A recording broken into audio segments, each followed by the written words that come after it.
चलो बच्चों, मानसरोवर विद्या विहार में कक्षा 3 में आपका हार्दिक स्वागत है बच्चों।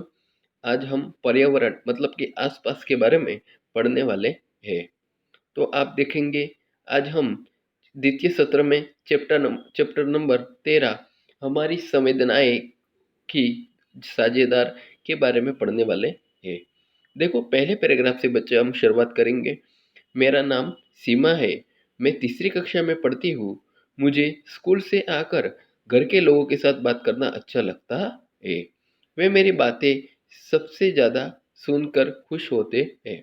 पहले पैराग्राफ में क्या दिया है बच्चों कि मेरा नाम सीमा है और मैं कौन सी क्लास कक्षा में पढ़ती हूँ। हाँ, तीसरी कक्षा में। और मैं घर पे आते ही लोगों से, घर के जो लोग हैं उनके साथ बात करना अच्छा लगता है। वो भी मेरी बात सुनकर ज़्यादा खुश होते हैं बच्चों। और उसमें पहली तो मेरी कौन है, दादी है, जो उत्सुक रहती है। क्यों उत्सुक रहती है? मेरी बातों को सुनने के लिए। वे मेरे स्कूल से लौटने का इंतजार करती रहती है। वो बूढ़ी है और उसके कमर में क्या होता है, दर्द होता रहता है। देखो बच्चों, वो स्कूल से लौटने का इंतजार करती है। कौन इंतजार करती है? मेरी दादी। और कमर में जब दर्द होता है, किसके दर्द होता है? अब मेरी दादी है। क्योंकि क्यों दर्द होता है? क्योंकि वो बूढ़ी है। दादी ऊंचा सुनती है और उनको दिखाई भी कम देता है।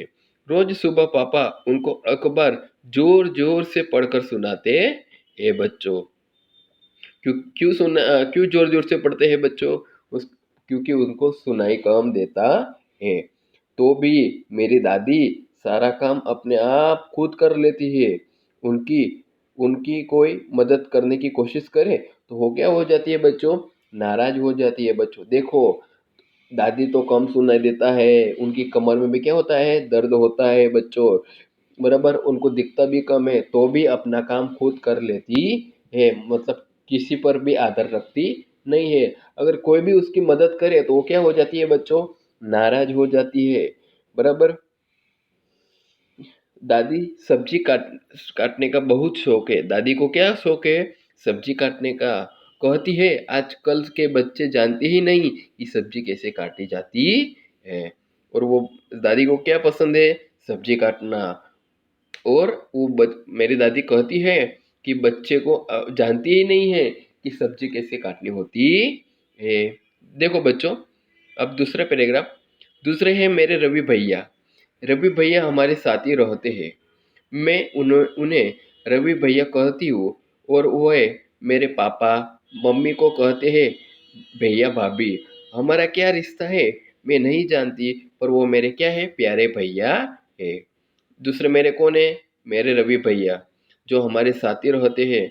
और मैं उनको क्या कहती हूँ, रवि भैया कह के बुलाती हूँ। और मेरे मम्मी पापा को वो भैया भाभी कहते हैं, पर हमारा क्या रिश्ता है तो मैं वो नहीं जानती, पर तो भी मैं क्या उनको बुलाती हूँ, रवि भैया। वो मेरे हर प्रश्न का उत्तर हम देने के लिए हमेशा क्या होते हैं बच्चों, तत्पर रहते हैं। और कभी नहीं कहा कि बाद में बताऊंगा।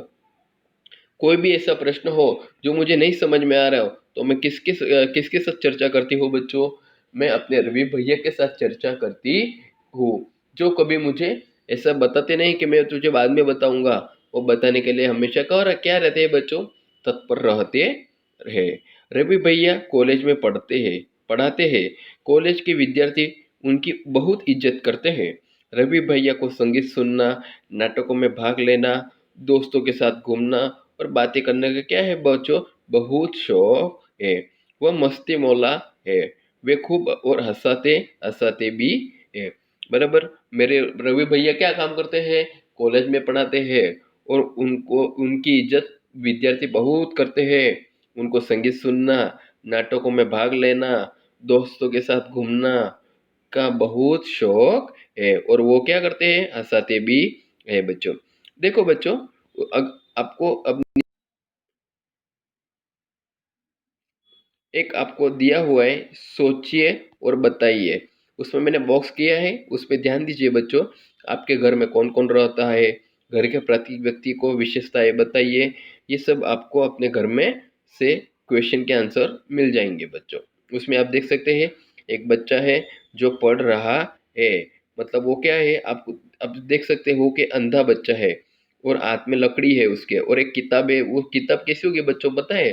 सर वो तो उनको तो दिखाई नहीं देता तो पढ़ते कैसे है? हाँ बच्चों, उनके पास ऐसी लिपि होती है जिससे वो खाली ऐसे हाथ लगाते हैं ना, उससे पता चल जाता है कि ये शब्द कौन सा है। चलो बच्चों आगे बढ़ते हैं। मेरे भैया, पहले पैराग्राफ में, मेरे भैया जब घर के बाहर जाते हैं तब एक सफेद छड़ी ले जाते हैं। उनको घर में घूमता देख देख कोई कह नहीं सकता कि उनको दिखता नहीं है। वे अपने सब काम स्वयं करना चाहते हैं। यदि कोई उनकी मर्जी के विरुद्ध उन्हें जबरदस्ती सहारा दे तो वो क्या हो जाते हैं बच्चों? नाराज हो जाते हैं। जब कभी उन्हें मदद की जरूरत होती है तो वो खुद मांग लेते हैं। देखो बच्चों, मैंने अभी आपको जो चित्र बताया उसमें आपको दिखाई दे रहा होगा कि जो अपने जो रवि भैया है किसके, सीमा के, उनको दिखाई देता नहीं है। तो भी ऐसा लगता नहीं है कि उनको दिखाई नहीं देता। हाथ में क्या रखते हैं वो? छड़ी रखते हैं, जिससे आगे क्या है उनको पता चले और आगे वो जा सके। अगर कोई उनकी मदद करे तो वो भी क्या हो जाते हैं? नाराज हो जाते हैं। जिससे पहले कौन नाराज होता था? दादी माँ। अगर उनके मर्जी के खिलाफ कोई उनकी मदद करे तो वो भी क्या हो जाती थी? नाराज हो जाती थी। और अगर उनको मदद की जरूरत हो किसी की से, रवि भैया तो खुद मांग लेते थे बच्चों। देखो बच्चों, अब हम आगे दूसरे पैराग्राफ में, रवि भैया के कुछ विद्यार्थी उनसे कॉलेज की किताबें ले जाते हैं और कुछ दिन बाद किताबों के साथ उन्हें टेप दे जाते हैं। रवि भैया टेप पर ही उन्हीं किताबों को सुनते रहते हैं। भैया के पास मोटे कागज की भी कई किताबें हैं जिनमें बहुत सारे उभरे बिंदु हैं। उन पर वे अंगुलियां फेर कर पढ़ते हैं। देखो बच्चों, दूसरे पैराग्राफ में बताया गया है कि मेरे जो रवि भैया है उनके कुछ विद्यार्थी उनसे कॉलेज की किताबें ले जाते हैं और कुछ दिन बाद वो क्या करते हैं, किताबों के साथ उन्हें एक टेप भी दे जाते हैं। ओके, जिससे रवि भैया क्या करते हैं, वो जो किताबें को टेप में रिकॉर्ड किया होता है ना बच्चों, उनको सुनते हैं। और भैया के पास मोटे कागज की भी कई किताबें हैं जिनमें बहुत सारे क्या है, एक बिंदु होते हैं ना, उभरे होते हैं। उभरे, अगर आप बताओ क है, ख है, ग है, वो उभरे होते हैं। अगर उसको हाथ लगाओ तो समझ जाते हैं कि ये कौन सा अक्षर है। और उनमें क्या करते हैं मेरे रवि भैया? उंगलियां फेर फेर कर पढ़ते हैं बच्चों। अब देखो तीसरा पैराग्राफ जहां मैंने लाइन की है बच्चों, भैया को छेड़ने के लिए भैया को छेड़ने के लिए मैं कभी कभी उनकी छड़ी की जगह बदल देती हूँ। वे परेशान तो होते हैं पर नाराज नहीं। मैं उनकी प्यारी बहन सीमा जो ठहरी। बराबर। भैया भैया को मैं छेड़ने के लिए कभी कम जो उनकी जो छड़ी होती है वो अपनी जो अपनी जगह पे होती है ना, वो मैं क्या करती हूँ, बदल देती हूँ। वे परेशान तो होते हैं पर नाराज होते नहीं है बच्चों, क्योंकि वो मैं क्योंकि उनकी प्यारी बहन मैं सीमा जो ठहरी।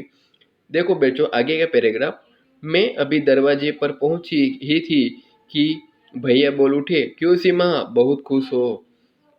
बराबर। तो वो जब दरवाजे पे पहुंची तो उसके जो भैया थे वो बोल उठे, क्यों सीमा आज तुम क्यों खुश हो? आगे का पैराग्राफ देखो बच्चों, भैया मुझे ही नहीं, घर के सभी लोगों के उनके आहट से पहचान लेते थे। अक्सर यह भी भाप लेते थे कि मैं खुश हूँ या नाखुश हूँ। देखो बच्चों, बहुत सा हमको सीखने को मिल रहा है इसमें। उनके भैया को दिखाई देता है नहीं बच्चों, तो भी उनको कैसे समझ में आ जाता है कि आगे का जो भी कोई व्यक्ति है, मतलब कौन होगा, घर का वो। ओके, वो खुश है या नाखुश तो भी वो भाप लेते थे। भैया आखिर में फुटबॉल की टीम में चुन ली गई हूँ। मैंने भैया को खबर सुनाई कि वो क्यों खुश थी, क्योंकि फुटबॉल की टीम में उसको चुन ली गई थी।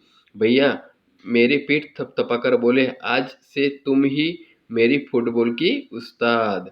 और भैया अगर आप अच्छा काम करते हैं तो आपकी पीठ थपथपाते हैं ना, ऐसे ही पीठ थपथपाकर बोले भैया कि आज से तुम ही हो मेरे फुटबॉल की उस्ताद। देखो बच्चों आगे क्या जो कुछ आपको लिखा हुआ है कि सोचिए और लिखिए।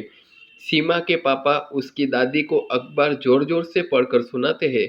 तुम बड़ी उम्र वाले के लोगों की कैसी मदद करते हो? अगर आपके घर में दादा दादी हो या रास्ते में भी आपको कोई से मिले जिनको दिखाई नहीं देता, अगर उसको आप क्या करते हो? अगर उसके रास्ता क्रॉस करना हो तो आप क्रॉस करके देते हो, तो ये बड़ी मदद हो जाती है ना बच्चों। ये आपको कैसे कैसे मदद करते हो बच्चों आप, वो आपको लिखना है। तो मैं एक बताऊंगा, तो आपको क्या करना है, आपके पास अगर किताबें नहीं हो तो आप अपनी नोटबुक बना लीजिए, उसमें इस क्वेश्चन के आंसर लिखिए। पहले दो क्वेश्चन के आंसर हमने देखे ना बच्चों, अब ये अलग से दो है।